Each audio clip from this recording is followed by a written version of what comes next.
Hello. Hey, everybody. Welcome. Happy early Thanksgiving if you are watching this live. And we are back to Winephabet Street, and we are here with the letter G. So we took a month off because, well, it was harvest, and it's tough to get winemakers during harvest. So we took our month off, but we are here with Josh Harp of Jada Vineyard in Paso, and we are going to be talking Graciano today. So hello, Josh. Hello. Thanks for having me on. Absolutely. Thank you. And for those of you who might be new, I am your co-host, Lori. I'm WSET Level 2, Spanish wine scholar, champagne specialist, Coteron, and owner of Dracaena Wines. And my co-host, Deb. I am Debbie Giaquindo. I'm a certified specialist of wine, a wine location specialist in port and champagne, and a wine certified sherry wine specialist. I am known as the Hudson Valley Wine Goddess. I am the author of the book Tapping the Hudson Valley, Day Trips and Weekend Itineraries Visiting the Hudson Valley Wine Region. And I'm partner in a restaurant in North Wildwood, New Jersey called Trio North Wildwood, and we're open until New Year's Eve, and we'll be closed January, February, and March, and then open again in April. And I think that's it. All right. Busy. Yes. And our guest, Josh, my third time speaking with you on the podcast. So welcome back. Can you give us a little brief bio of yourself? Of course, third time's a charm. I don't have any of those certifications, first of all, but you're a winemaker, so I am a winemaker. I've been in the Paso Robles wine region since 2010. Been making the wines here at Jada since 2017. We focus mostly on Rhone and Bordeaux varieties, but we also have varieties like Graciano on the property. Awesome. So before we get into the actual interview and before I get to drink or we get to drink, we're going to have a little chat with Elmo.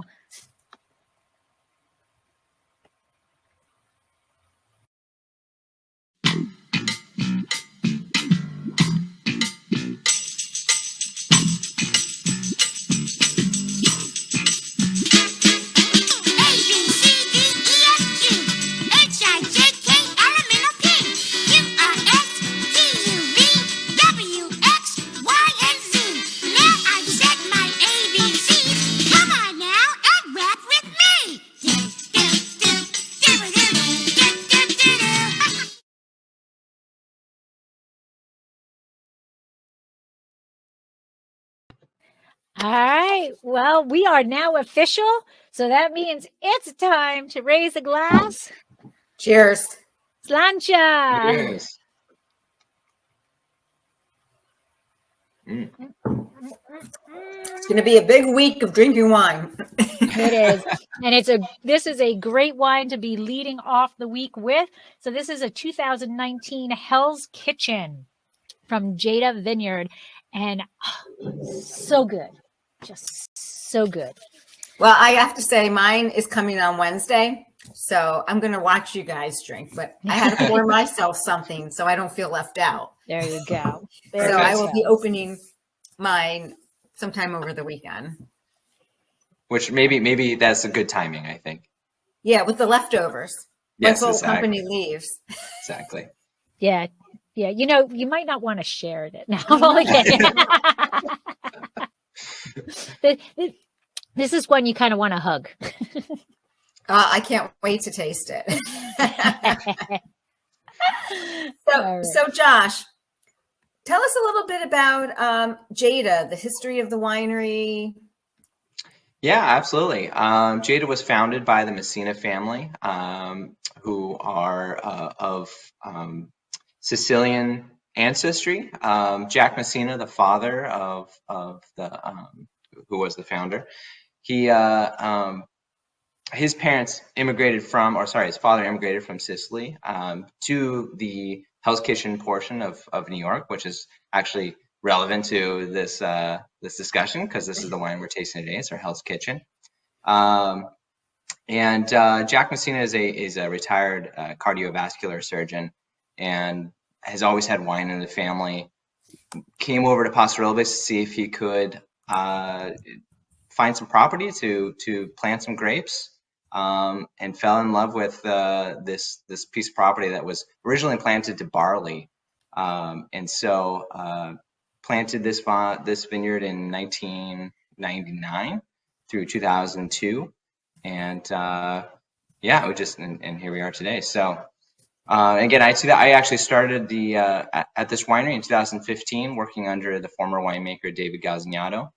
And when he headed back up north to St. Helena, I took over in 2017.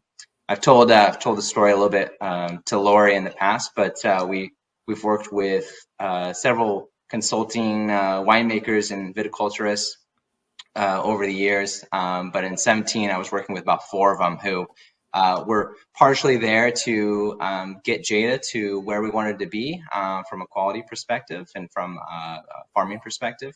But they were also partially there to make sure that I could take the job over properly and not mess anything up. So luckily, I can say I'm still here. You did a stellar job. Yeah. Thank you. And in fact, we did. We're very excited with that first vintage, 2017, and we've just been learning more and more about the grapes. That it's amazing. Even though some of these vines are over 20 years old now, we're still learning a lot from them, especially Graciano, which is the subject today. So. And now, you guys are located in Willow Creek. We are, right? yes, Okay. yeah. I was just to say, yeah, one of the 11 sub AVAs at Paso Robles, and one of the most westernmost AVAs. So we get a lot more of that coastal influence, and then also we're a little bit more higher elevation, a little bit more in the mountain region as well. Now, not that winemakers have a lot of spare time, but there are those few weeks in between when we're waiting to prune and things like that. So what do you like to do in your spare time?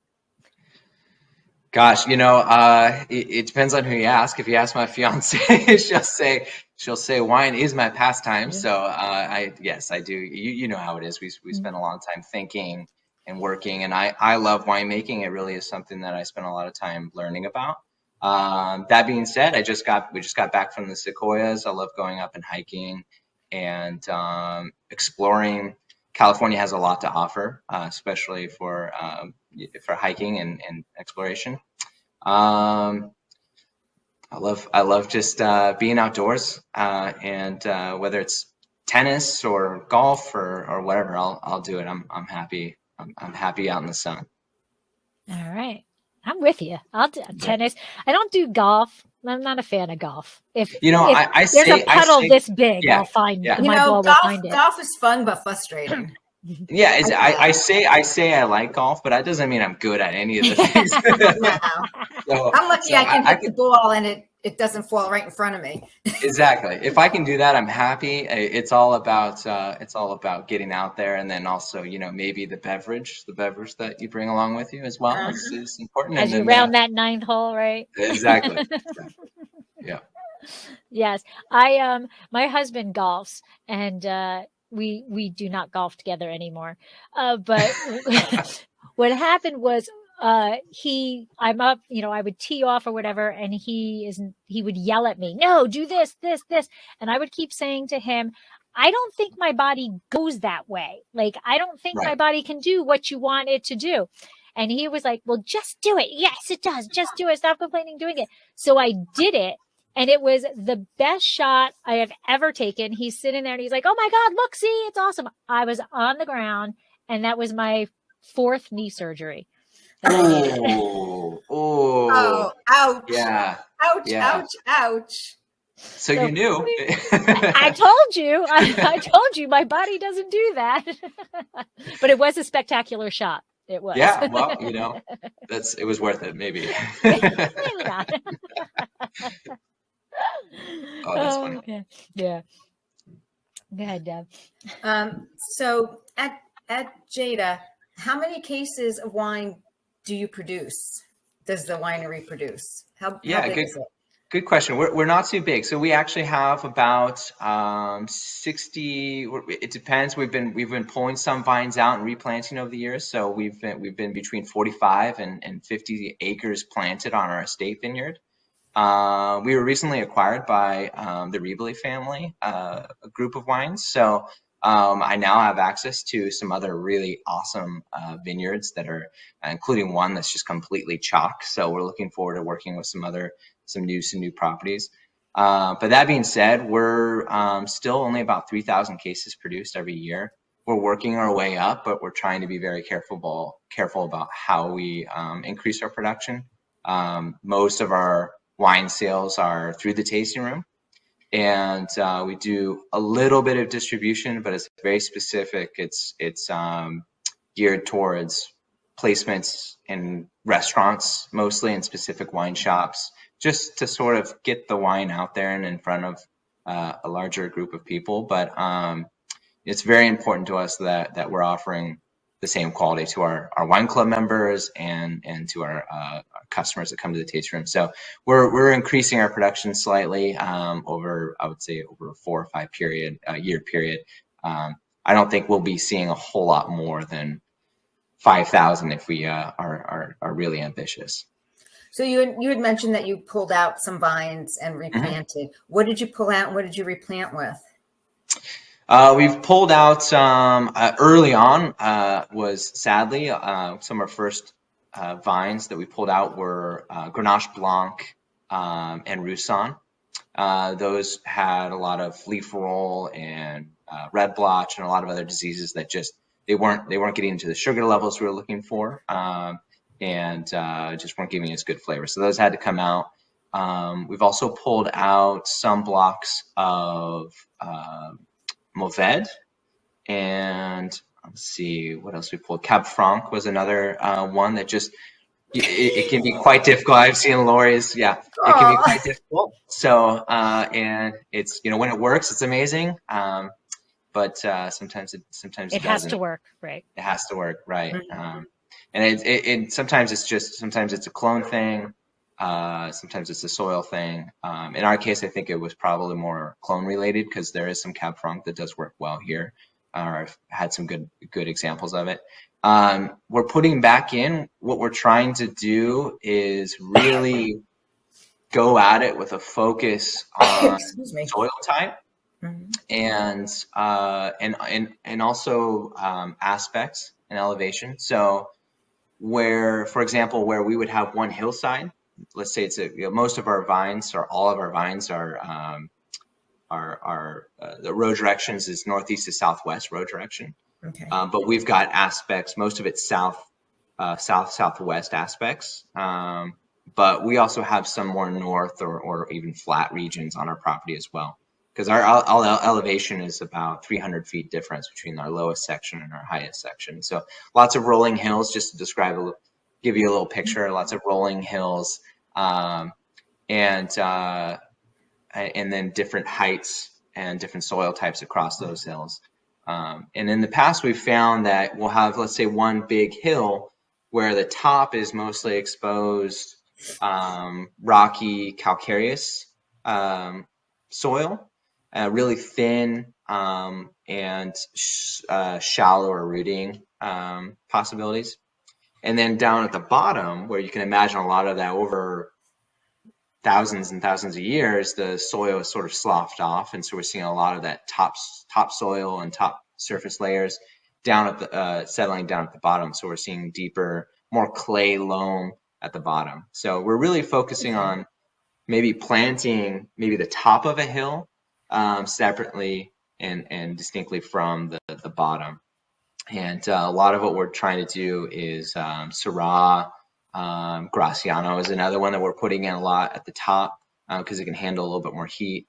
And then Cabernet or Merlot at the bottom. And maybe a little bit of Syrah as well, just to give us some variety in temperature and soil type. You don't have any whites? We used to have some Viognier, and that was, unfortunately, that was one of the last ones we had to pull out. Thankfully, we do have access to some Viognier off of some of the new properties we're working with. we do plan to put in some new whites, but we're debating what to do just because I love Viognier, but there's also the potential for some other maybe Spanish or Portuguese varieties that might work really well on this property. So we're debating. We're trying to be very careful about what we're going to put in, and something that's going to be a long term, as we would all hope these vines would be, but a long term plan, and hopefully plan for any climate changes that we should be expecting in the future. So that's very important to us as well. Awesome. All right. Well, I had one sip, but I want more. Yeah. So let's talk about Hell's Kitchen. So if you can go into, before we go into the actual wine itself, you talked about the Hell's Kitchen, but what, you have to talk about my other favorite wine and the reason why these names are the way they are. So. Oh yeah, because we have the Jersey girl as well, right? Yeah. Yes, exactly. So again, I'm a New Yorker. I just live in Jersey. Yeah. I love that. So the Hell's Kitchen is I love the. I have to admit I've never visited Hell's Kitchen, but I've learned a little bit over the years, and from what I've from people I've talked to, we have a lot of people who come here from who've either grew up around that area or who work in that area, who are like, oh my gosh, I didn't know you guys made this wine.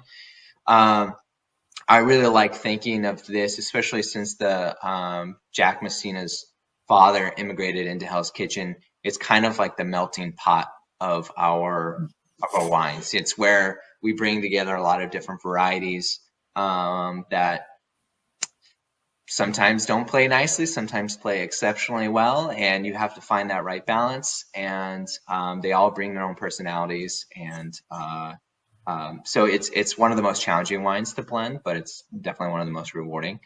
We call it our GSM, but I think our GSM style, but we're trying to move away from that as we are educating our customers, because we have Graciano, and we use using that Graciano in place of Mourvedre, which we do not have on the property. And so, but GSG or this is SGG doesn't quite have the same same ring. So for us, it's more of like a Rhone style blend, but again, it's really its own thing. So that we're trying to achieve. And then just to touch on what Lori was, we have our Jersey Girl as well, which is our Syrah offering. But we do a Côte Rôtie style co-fermentation on one of the components for that wine every year.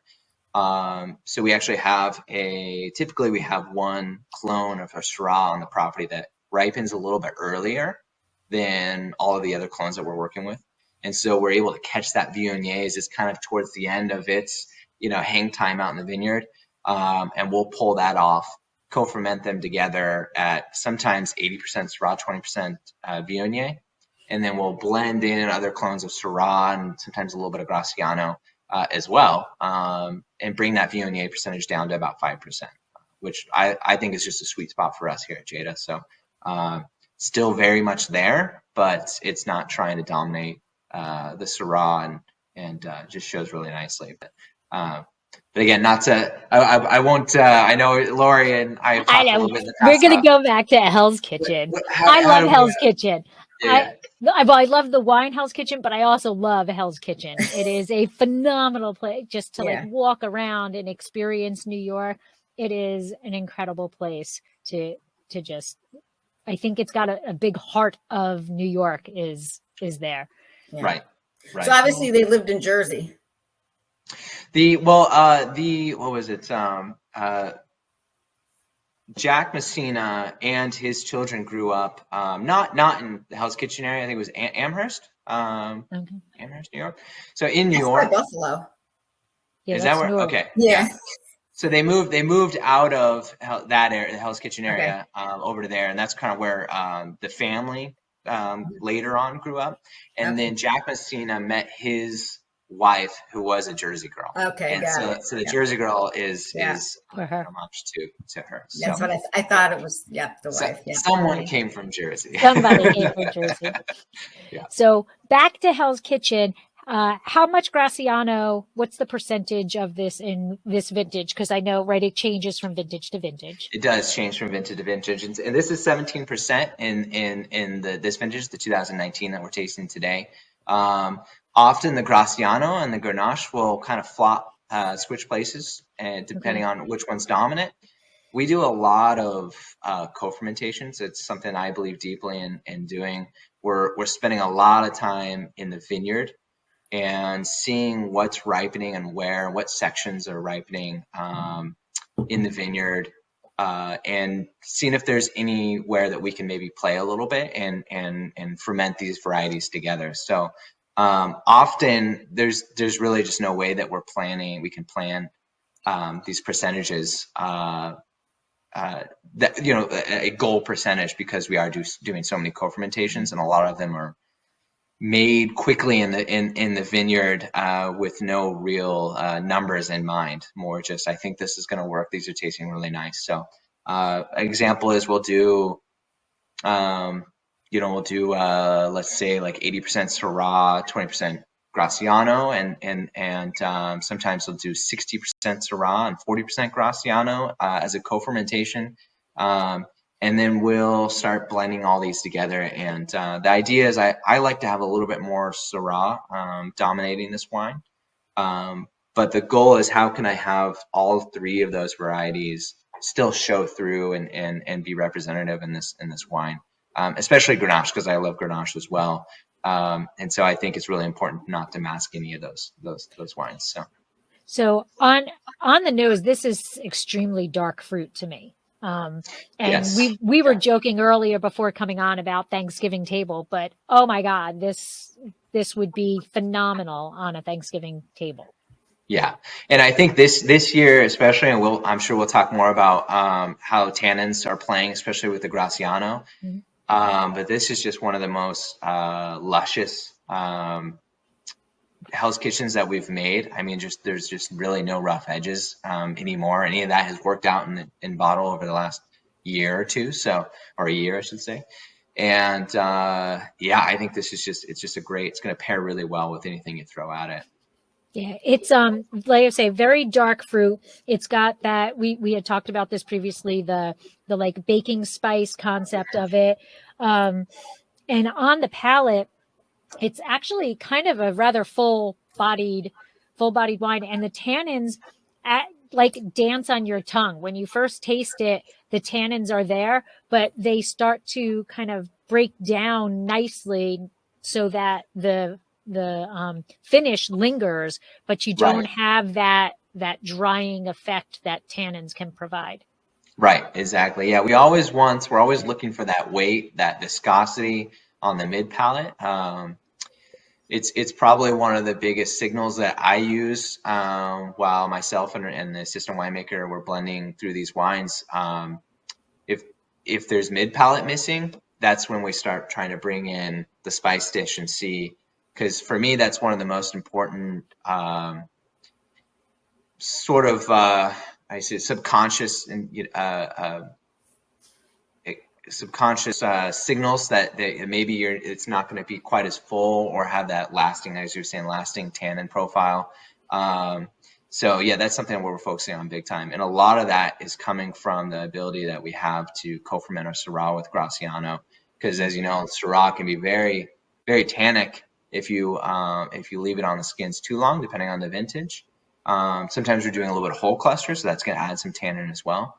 And when we throw Graciano in there, it brings that tannin level down. It's contributing a lot of color on its own, which is polymerizing and creating this just amazing co-fermentation effect, where you get that mouthfeel, that viscosity, but you don't get the drying tannin on the finish. And yeah, we love using it in that manner. And is these aromas, is that more of the Graciano? Because Grenache to me is more, I always get a floral essence to it. Right. And this is a much deeper deeper. I don't have that floral thing. So is this more that Graciano taking? Yeah, exactly. No, we the Grenache we use for the house kitchen really is usually more that candied red fruit and a little bit more floral, like you're saying. So that's just to help lift the aromatics up a little bit and support the other two varieties. But yeah, no, I think you nailed it. It's, you know, the Syrah that we're using for this predominantly is also not an extremely dark or peppery fruit. It's a little bit more on the red side. When we add that Graciano and especially that whole cluster, it's adding just this wave of pepperiness, some earthy characteristics. And as we age this, it gets a little bit more meaty, a little bit more leathery. And it kind of, when we co-ferment them, it sort of takes the place of what we know of some Syrahs. And but we're able to do that with some Syrah clones that are a little bit more that lend themselves well to this co-fermentation, allow that Graciano to show through a little bit more. Awesome. So since Graciano can be very intense, and it's, you know, you use it in a blend, is it bottled as a single varietal? We only have just over an acre, and it's never enough. We actually just planted some more Graciano, so it'll be in a different clone as well, which I'm excited to try. So there's been years we've been tempted to do 100% Graciano. I love it. I think it can be very polarizing, and the only reason I can say that is our particular clone that we have on the property tends to be a little bit more colorful and not very tannic, which is kind of the holy grail when it comes to grapes for winemaking. There's very few grapes out there that give you that every year. Normally with color comes great tan and great responsibility as well. So in our case, we've let these wines, or we've let it sit on skins in tank for over 30 days, and it will never be too tannic. And so we're actually finding our perfect kind of balance between extended maceration and also where we start to lose maybe some varietal characteristic and some freshness. So we'll let it sit as long as it needs to sit, and again, it'll never be too tannic. It'll actually be a little bit too much on the soft side for me, for my preference, where you're kind of hoping that there's a little bit more structure and a little bit more roundness on the palate, which again makes it a fantastic co-fermenter or blender, you know, down the road if you need to soften the wine up a little bit. And then from a flavor perspective, we've seen the wine be very much on the black pepper side, and the dark red to black fruit quality, all the way to where there's this characteristic of almost like a cayenne pepper characteristic to it.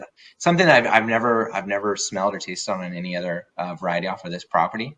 And unfortunately, as winemakers, we have to weigh whether that's appealing to us or appealing to everybody. Right. And I would love it, but we'd probably only be able to bottle, maybe 20 cases of it for ourselves, because most people, it's a lot to take in all at once. So, yeah.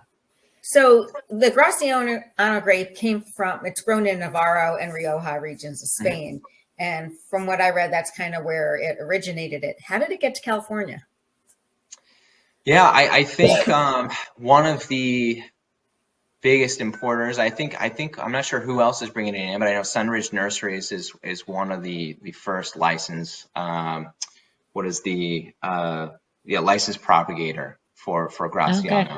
Which is, and they're the nursery that brought in that 571 Monastrell clone that we have here on the property, and then a lot of others have in the area as well. So we can talk more about that. Yeah, we'll get there. It sounds like you guys like the Spanish varieties on your property. You like.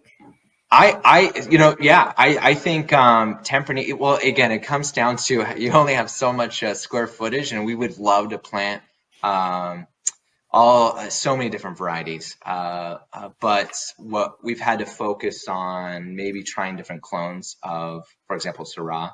But I know Tempranillo would work really well on this property. We don't have Tempranillo, unfortunately, but we're starting to work with it from some different properties. And but yeah, and then also some Italian and Portuguese varieties would probably work really well here also. And I think, again, as the climate's changing a little bit more, and we're seeing a little bit more heat, I think the Willow Creek district is perfectly suited in its location here in the Paso Robles AVA to handle some more heat in the years to come, and be able to grow some of those Spanish varieties really well. So before we get back to Graciano, we have Karen who sent in a question. She said that she looked up Jada, and she said that she read that you are biodynamically farmed and have a gravity flow building. So can you go a little bit more in depth about what that is and what that means to your winemaking style? Sure. So I have to say we were biodynamically farmed. We're no longer biodynamically farmed, but I can say that we've learned a lot since practicing biodynamics in the vineyard. We're now certified organic as of this year. We've been practicing while we were practicing biodynamic farming. We were also practicing, therefore, organic farming as well, and using mostly organic principles and throwing in some biodynamic farming practices on top as we were learning how to use them. So we've actually been farming organically 100% since 2014 now, and then decided that we would go ahead and go for certification this year. So I can happily say that we're doing that. Biodynamic farming is like a whole other conversation. It is. And there's a lot to get into, but I can say that what I have learned from biodynamic farming has been it's very, very important to get out there in the vineyard and have a large attention to detail on how your practices are not only affecting the vine but also affecting the ecological health of everything else around it. So we've really put a lot of focus on making sure that we have healthy soils, healthy riparian areas surrounding the vineyard, and I think we've seen great benefits from that. Maybe it's a little bit how do you say it? We're, kind of seeing what I want to see, but when you look out in there in vineyard after practicing these biodynamic and organic farming, everything looks a little bit greener, and there's more insects in the air, and there's more animals, running around the vineyard. So we have healthy populations of all kinds of birds, and of course also our favorite gophers and squirrels, because they love it too. I was gonna say, you don't hear too many winemakers say favorite gophers. Yeah. I've come up with this theory, and I'm hoping that it will prove true in some way at some point in the future, just so that I can so I can be right, because so we only trap gophers. We don't use any poisons or anything like that, because again, we are practicing organic farming. And but one thing you notice with gophers is, yes, they make holes in the ground all over the place, but they're also allowing moisture penetration when it rains down into the soil. You're also seeing the soil get turned over without the use of any disking or any ripping or anything like that. So for vines that are mature and have healthy root systems, I would say I wonder if there's some positive effects from having gophers in the vineyard, not completely eliminating them necessarily. And also they're fertilizing, right? They're fertilizing the ground. They're pulling the weeds underneath, and there's been many days where I've just been sitting out in the vineyard, and I watch a radish that we've planted, in our cover crop, just go thunk into the ground like in the Looney Tunes. So it's really a fascinating cycle that you get to observe out there when you're paying a little bit more attention. That's it. Absolutely. Absolutely. And all right. So I'm going to get a little geeky now, or I'm going to ask you to get a little geeky. Perfect. And so how does Graciano grow in the vineyard? Are we early ripening, late ripening? What's that fruit set like? And, the dreadful flowering, period like. Yeah. And again, I can speak for our vineyard specifically, and then a little bit more broadly. But in general, it's more mid to late bud break. So that's it's one of the last varieties on the vineyard to push, I think, in the vineyard. So it's probably one of the last ones. And it's not in a cool spot either. It's actually on one of the higher areas, but one of the flatter areas of our vineyard, in a mixture of calcareous and clay loam soil. So I would say at that point you can say pretty confidently that it's a later bud break, and it's also mid to late as far as the harvest period goes as well. So I think it's a good example of a variety that can handle a little bit more of the heat, because it's not super late, but it's also not super early as well.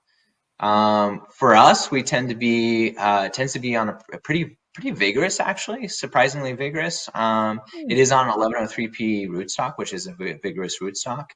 But even in really dry years where we're not giving it a lot of water, there tends to be really healthy wood and good canopy, which I think is really important for protecting the fruit, because even though it can handle a little bit more intense heat, the berries can be pretty small, and those will burn pretty quickly in the direct sun. So we tend to see really good fruit set and good yields every year, regardless of whether it's a wet year or more of a drought year like we're experiencing now. And I'm not sure what, I think it has just a great kind of natural protection for, we see a lot of color, so it's really reacting to the sun. And by being fairly healthy and vigorous, and larger canopy, larger leaf as well, it's protecting that fruit pretty well as well during the heat spells. And with the tannin, I'm assuming thick skin. It depends on the year. I've seen some years where we've had it's all small, uniformly small berries and fairly thick skins. It does have a lot of people have different terms for it. Has that kind of slip skin effect where the pulp just pops out once you destem it. So it can have that effect too, where it just depends. And I've also seen years, I think this year was a good example of it, where you'll have both large berries and small berries on the same bunch. Oh. And it's just not uniform at all from a berry size. And but sometimes I think that actually adds to the complexity, because you get this sort of slightly less ripe and slightly more ripe berry on the same cluster. And for me, what I've found is if we can catch that window where it's a little bit earlier, you get more black pepper characteristics out of that. Okay. So where I see that kind of mixed or non-uniform berry size, I'm also sometimes seeing a little bit more black pepper characteristics. That could just be me wanting to see what I want to see there, but there's years where it's very much just dark fruit and there's not as much pepper. But it's a really interesting. Do you think it has to do with the heat? Like if on a hot growing season, maybe there's less pepper, more pepper? Did you ever? I think that can be part of it. Absolutely. I think, for example, in 19, we did see a pretty decent amount of pepper out there. And also one of my favorite parts of Graciano, not only as a grape, but also just walking out in the vineyard and checking on the vines. It's one of the few varieties I've actually experienced that you can smell. You can smell either the fruit or the stems, because they also have a very peppery black pepper quality to them. And you can smell it as you're walking through the vineyard. And usually once they get a little bit more ripe. I think in 19 it was a little bit more of a moderate growing season. It was a little bit cooler, and so the vine or the stems got a little bit riper before we were harvesting them, and a little bit more hang time, and so a lot of that was getting concentrated, and so yeah, I think temperature can have an effect, but mostly in that it's really affecting with the harvest period. How long we're hanging it, later or not as late. So yeah, it's a good question. Anyway, and with that, what are some of the trials and tribulations of growing Graciano for you? Trials and tribulations. One, like I said before, is it's one of those varieties, much like Merlot, where Lori and I were just talking about Merlot.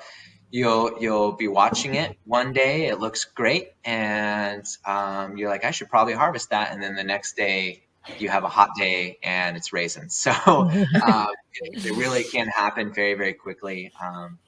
As I think, because it can get quite dark, the darker the berry gets, the more susceptible to that kind of flash raisioning that can happen if there's a full exposure in the sun on a really hot day. So we'll see, you'll see that line where maybe there was some leaves missing, and on a day that gets up to 98 to 100 degrees, because we definitely are getting those a lot more often here.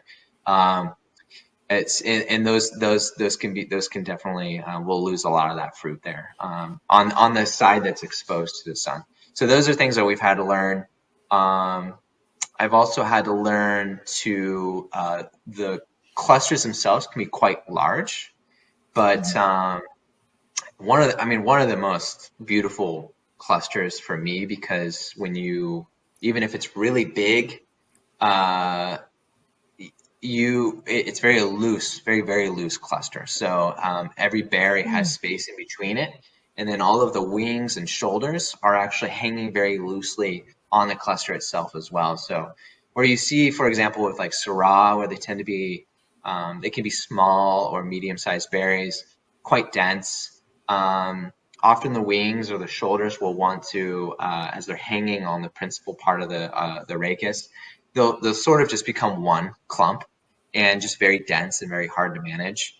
And Graciano is very easy to get in there even later, maybe right before veraison. If you're timing it a little bit later, you can get in there and maybe cut off some weight from each individual cluster and give some room around and some space around each individual cluster as well. So it lends itself very well to some more specific farming practices and some that higher level of attention to detail, if you have the money and will to do so. But and I think also because it's such a loose cluster, you get it helps with preventing mildew issues in the vineyard, because again, we are farming organically, so mildew is definitely something we're keeping an eye out for. So if there's air in the canopy, there's usually going to be air around the grapes as well, and so it's not as susceptible, I would say, necessarily to powdery mildew than like mildew would be. And even though they seem fairly related or closely, they seem very similar in some ways. And then also just it gives that very even ripening, just because there is all of that air around the clusters, around the berries. You get a very even veraison, and I think that helps with giving us the color that we hope for in the Graciano. Now, do we know who the parents are? I for this I try to do some extra research and pin it down. It seems to me that unless either of you found it, it seems to me that it's very much a Spanish variety, and it's been in Spain for a very, very long time. There seems to be a lot of evidence that there are sisters and brothers and children of Graciano, but finding the parents maybe has not been. Yeah. I guess they don't want to be found. It may never be found. I mean, if you think about it, it could be a variety that no longer exists and is we're only going to be able to find it through the other similar varieties or clones that are out there. Because I was looking up what is it? Bovale, out of Sardinia. There's trying to think some of those synonyms that we have for Graciano. There's Does have about a lot. 1,000. Yeah, does have a lot. And they're finding that a lot of those are actually the same grape.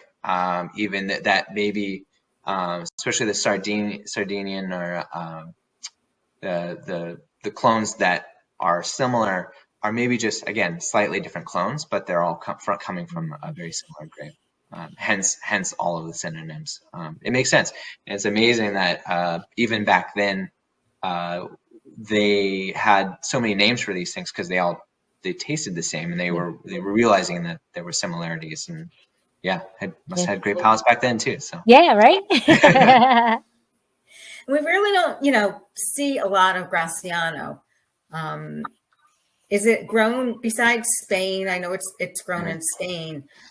Is it grown a lot in California? Is it grown anywhere else? It's definitely, I think it's definitely making its way around the world. I know that in France we're starting to see some stuff pop up there in the Languedoc region, especially Argentina, I think, which makes a lot of sense. Argentina is really playing around with some great varieties for their climate. Like I said, I was doing some research and I was talking with one of the Andrew Jones, the salesperson for Sunridge Nurseries, and he actually said that I could use some of his information that he provided for us from Sunridge. And back before, so again, it was imported by not by Sunridge, but by I think a company called Planzel. And so since Sunridge was the only licensed propagator for this one clone, the one that we have, and I think one of the largest propagated clones of Graciano in California now. Before they found out that they did the genetic testing that this wasn't Mourvèdre, but again, we can talk about that more, and it was Graciano, they had already sold about 450,000 vines into California, which is based on an average vines per acre. Could be over 300 acres were planted in a pretty short period of time. And so somewhere out there, and there's that many acreage, and also they're still doing about 20 to 50,000 vines a year. Wow. So I think what I actually asked him. I said, "Are you seeing greater demand for these vines now that we're kind of Graciano seems to be taking off, at least here in Paso Robles?" And I think his suggestion was once people kind of figured out whether Graciano was going to sell or not, or whether we could, whether we could actually sell it to our customers and help educate them on what we're trying to do with it. They realized that the love for Graciano was there, and so we just went for it. And I think there's many wineries, especially here in Paso Robles, but in Lodi, Santa Barbara County, Santa Ynez. Okay. There's Graciano all over California as well. So I think we'll probably see a lot more get planted here in the near future. So you've kind of hinted at it a couple of times or whatever, and I'm not really sure who came up with this term for it. It might be Adam Montiel, and if it's not him, I apologize to the person who did it. But the Graciano goof of Paso. Oh, yeah. So I kind of think it was Adam, but I'm not 100% sure. So this whole Graciano goof that occurred in Paso. So can you kind of go into it? I think it's hysterical, and then I'll do my little spiel of what I think kind of some wineries are still doing. But go ahead. Right.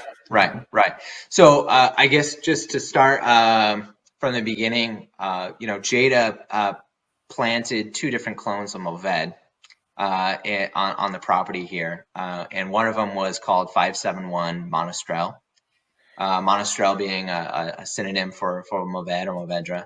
And again, that was through this nursery, because it was sold to them as a clone of Mourvèdre, but as 571 clone or Monastrell. We're not sure how the confusion happened. I know there's another synonym of Graciano called Moristel, which is very similar, and there could have been confusion as to what it was there. R can look like an N. Exactly. So, yeah, exactly. You never know. Maybe it was a doctor writing the writing the tag. So you never know. And so, anyways, a lot of us, especially here in Paso Robles, had been working with this 571 Monastrell clone of Mourvèdre for many years, probably I would say over 10 years. I'm not sure if it was coincidental or if it was Justin Smith of Saxum who was the first to kind of say, hey, can we look at this a little bit closer? Because I know his story is Justin Smith was comparing that 571 clone and then some of his other clones of Mourvèdre or Motaro, and realizing it didn't really make sense, because most of the clones should be morphologically similar enough that you can tell them, say that they're pretty similar, if not the same variety. So I think he sent it off for genetic testing, and it came back that it was a clone of Graciano. So I think, and then contacted the nursery, and they were like, "Yep, okay, sounds good." And that's when you'll see. And from Jada, we went from, in 2017 was the last year that we had Mourvèdre on the label, and it was, and then immediately changed over to Graciano the following years. Did you bottle that as a single varietal? Or was it a blend? Did you use that grape to blend? As a blend, yeah, as a blend. Okay. So for example, this Hell's Kitchen would have been a true GSM back in 2017 and before. But we had been using it and that's the fascinating part of this. We've been using it in place of Mourvèdre, this whole time, because they have similarities in profile. I mean, they can be earthy, they can be spicy. Sometimes you get this kind of mushroomy quality to it. But for me, I actually prefer it. I think it does. It performs extremely well in our microclimate here in the Willow Creek district, especially, but not just in Paso in general. Has a little bit more acidity, doesn't quite reach that same high pH that Mourvèdre can often get to later in the season. Yeah, so acidity is a big one, and then again, like the tannin isn't quite as significantly, high as sometimes you see with the other varieties. So yeah, we've been very happy with it, and I think just kind of again pushing it and educating our customers and how we're using it, and I'm really positive on seeing that this is being a variety that's gonna move forward with any changes we're going to see in the climate in the future. So I think didn't Justin Smith see like it had gold, like the edges of the leaves were a little bit gold, and Mourvèdre doesn't have that, or I have it reversed. I'm actually I'm color deficient or colorblind or whatever it is. So like visual cues from color perspective aren't something that I normally remember very well, but the leaf shape is similar. But I think it just had like the edge of the leaf of Graciano of Mourvèdre. Of Graciano has a gold like on the edge of the leaf, and as Justin Smith was walking by, he's like, "That's not right." Yeah. I think it's like Mourvèdre should have like this like distinct bronzy. I can't remember what it is, and then and it just didn't. It didn't. Right. Absolutely. So that was a big one. And then also when you look at them now, I mean, now that we know what it is, if you look even at the clusters, they're quite different. I would say Graciano is more, how I describe the clusters being loose and still pretty big cluster, but loose and small but fairly uniform berries. I think Mourvèdre often is just a little bit more dense of a cluster. But yeah, again, it's you usually think that maybe that's a soil thing, that's a rootstock thing, that's causing that, or a farming technique. And so, yeah, it'd be really hard to convince yourself without, really looking at the whole picture. Right. When you're being told it's something, it's easy to convince yourself that it is that, right? Exactly. I was in Jumilla, and I was telling them about this, in Paso, and they're like, "Really?" They thought it was the same thing. They're so different, but like, I'm like, yeah, but this is your grape, Yeah. No, exactly. We were learning about it, and we're still learning here in Paso Robles which varieties are more suited to which areas, and yeah, I mean, that was a happy mistake is what I call it. And yeah, something. I mean, again, we're not looking back. That's for sure. We're looking forward when it comes to Graciano. Now, I don't know. I also hear that there are some wineries that are still going by Mourvèdre. I don't know. Sorry, there's a fly flying around me, but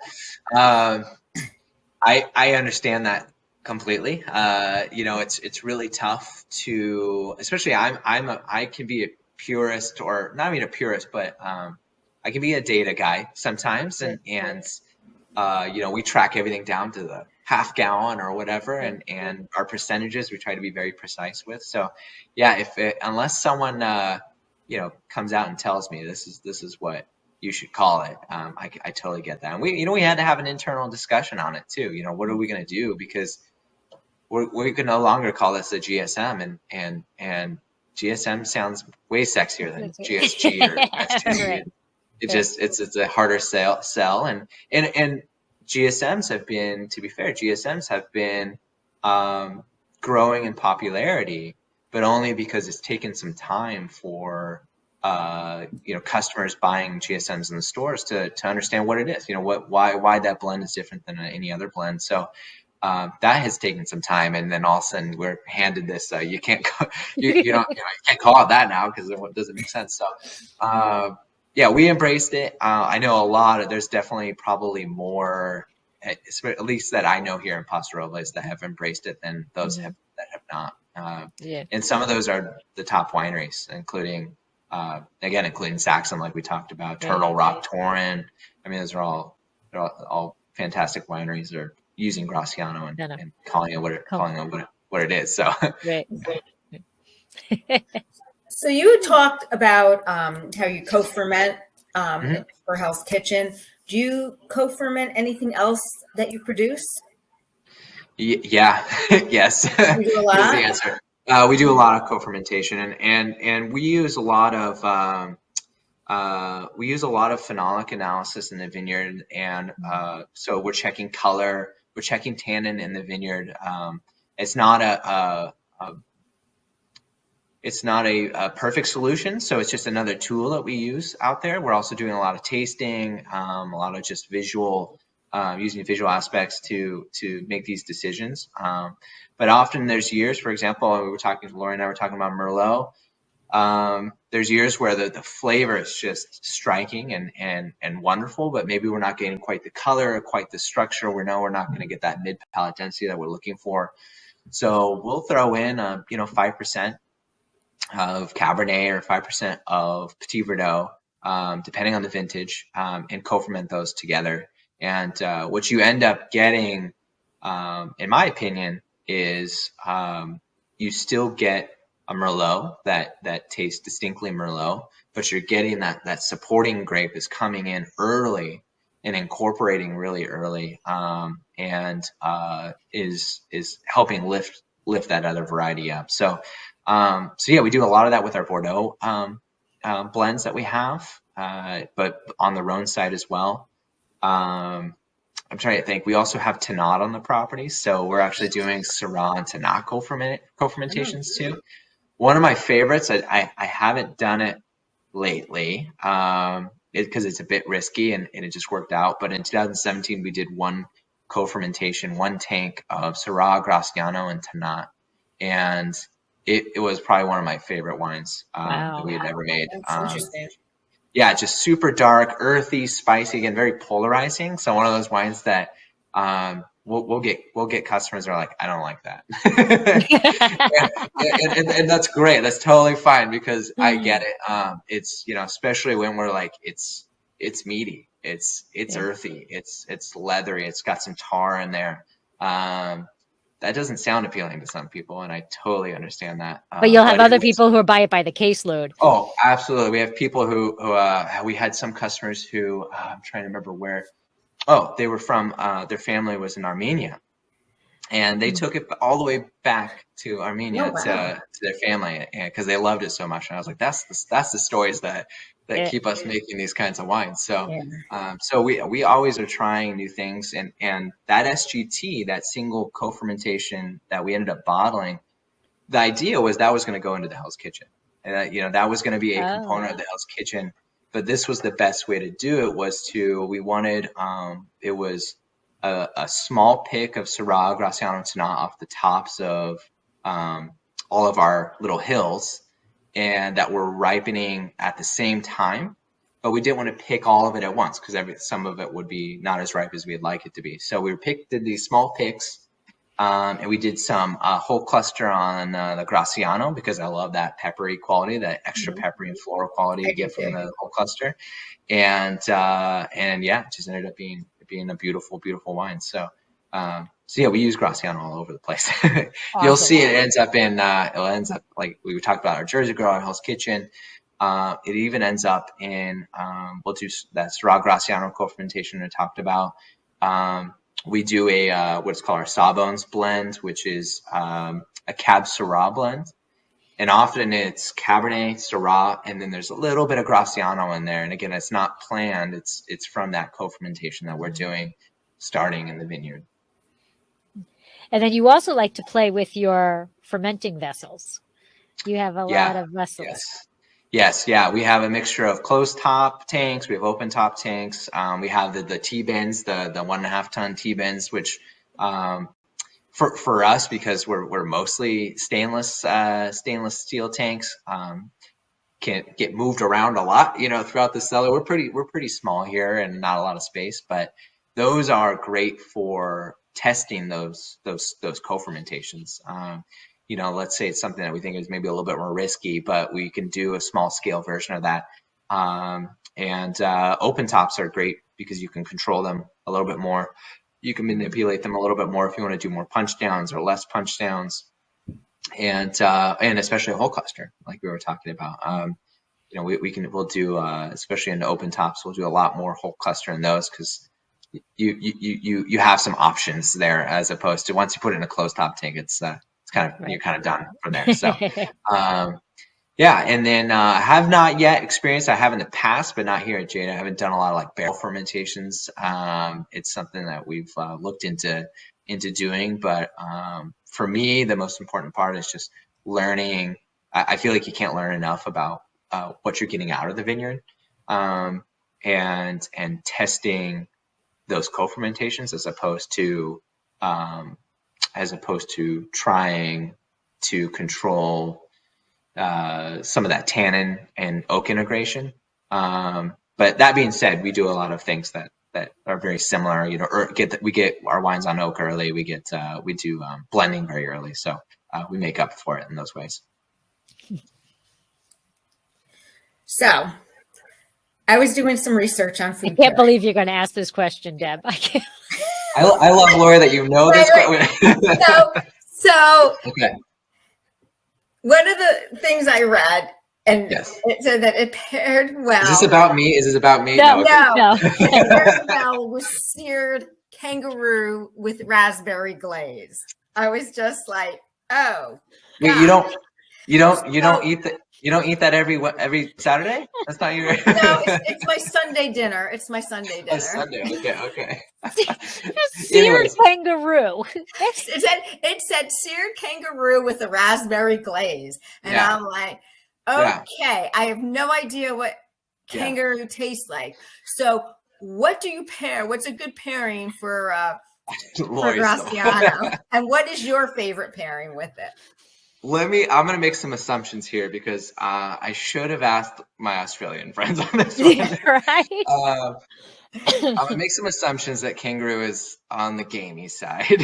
That's what I'm thinking too. Yeah, a little bit leaner, a little bit gamier. I think Graciano is a fantastic food pairing wine. I think because the tannin integration is so great, the balance is so great. I found that it's very versatile. Whatever you pair it with, it's not necessarily bad.